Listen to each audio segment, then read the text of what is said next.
মাইশা বুড়ি, আমরা এখন কোথায় যাচ্ছি রে? আদা তুলতে। আদা তুলে কি করব রে? সবাই মিলে পিকনিক খাবো। সবাই মিলে পিকনিক করব। চলো আমরা একটা আদা তুলে নিয়ে আসি। বাইরে কি বাতাস, প্রচণ্ড বাতাস। বাইরে আসলে শরীর জমে যাচ্ছে। এই যে এগুলো ডার্ক চকলেট, এগুলো হচ্ছে ডার্ক চকলেট, তাই না মাইশা? হ্যাঁ। ডার্ক চকলেট টেস্ট করে দেখবা? যাবো কোন দিক দিয়ে? এখানে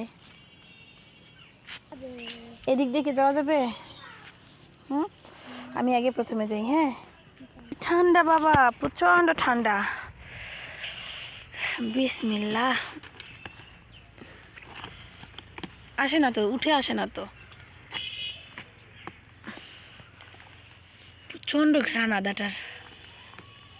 কাঠারিটা নিয়ে আসো মাইশা, এখানে তোলা যাচ্ছে না। যাও মা, তাড়াতাড়ি দৌড় দিয়ে নিয়ে আসো। এখানে একটা শিমের গাছ দেখতেছি। গাছটা কোথায় বুঝতেছি না, তবে শিম ধরে আছে মাশাল্লাহ। দেখেন, ফুলও ধরে আছে, আবার শিমও হয়ে গেছে।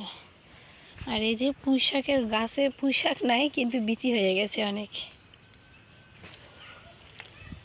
এখানেও শিম ধরে আছে।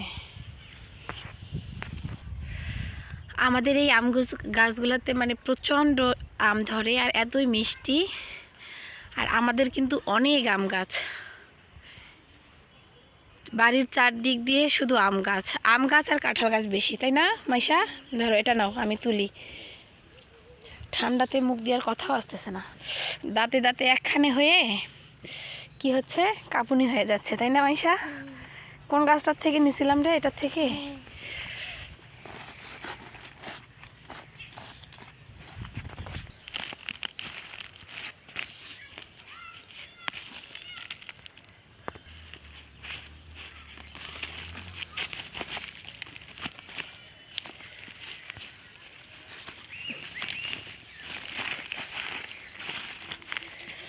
একটু আদা বেশি করে তুলবো, আমি একটু নিয়ে যাব।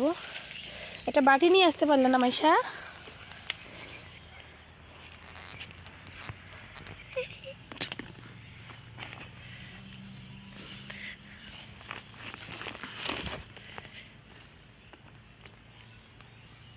মাশাল্লাহ, আদাগুলা কিন্তু অনেক সুন্দর হয়েছে, আর ঘ্রাণটা একেবারে অনেক সুন্দর।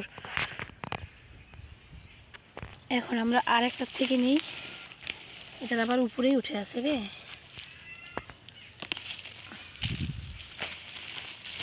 কোনোটাতে অনেক বেশি, আবার কোনোটাতে একেবারেই কম। ফাইনালি আমাদের আদা তোলা ডান।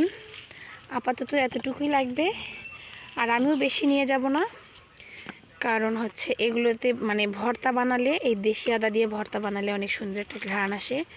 তো কালকে যখন আমি চলে যাব তখন আর একটু তুলে নিব, টাটকা টাটকা। আজকে এখান থেকে একটুতে রান্নার জন্য ব্যবহার করব, বাকিটা রেখে দিব।